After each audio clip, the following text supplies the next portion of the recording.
अस्सलाम वालेकुम friends, welcome back to my channel. इस वीडियो में मैं आप लोगों के साथ बेटी के हसूल के लिए एक बहुत ही आजमूदा और पावरफुल वजीफ़ा शेयर करूंगी। अगर आप चाहते हैं कि अल्लाह पाक की रहमत से आपके घर में बेटी पैदा हो तो आप ये वजीफ़ा सिर्फ 7 दिन बाकायदगी के साथ करें।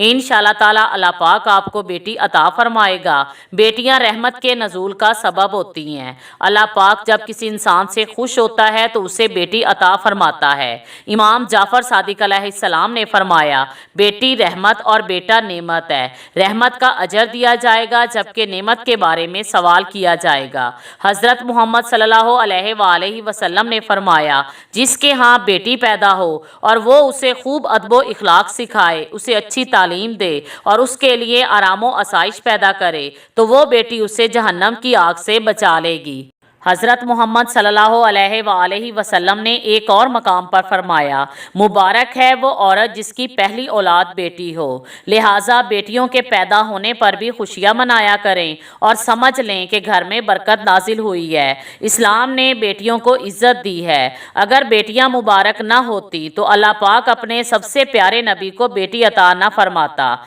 जब हज़रत फ़ातिमा सलामुल्लाह अलैहा रहमे मदर में आईं तो सूरह कौसर नाजिल हुई और आपको खैर कसीर और दायमी नेकी की बशारत दी गई। अगर अल्लाह पाक किसी इंसान को बेटी की रहमत से नवाजता है तो ये उसके लिए बाइसे फ़ख्र है, क्योंकि रसूल खुदा भी बेटी के बाप थे। जो लोग बेटी के ख्वाहिशमंद हैं, इंशाअल्लाह ताला उन लोगों के लिए आज का ये वजीफ़ा बहुत ही पावरफुल साबित होगा। ये बहुत ही आसान और मुजर्रब वजीफ़ा है। इसके लिए जो औरत चाहती हो कि अल्लाह पाक उसे बेटी अता फरमाए तो वो फजर और इशा की नमाज के बाद बावुज़ू हालत में सूरह शूरा की ये आयत मुबारका पढ़े। बिस्मिल्लाहिर्रहमानिर्रहीम।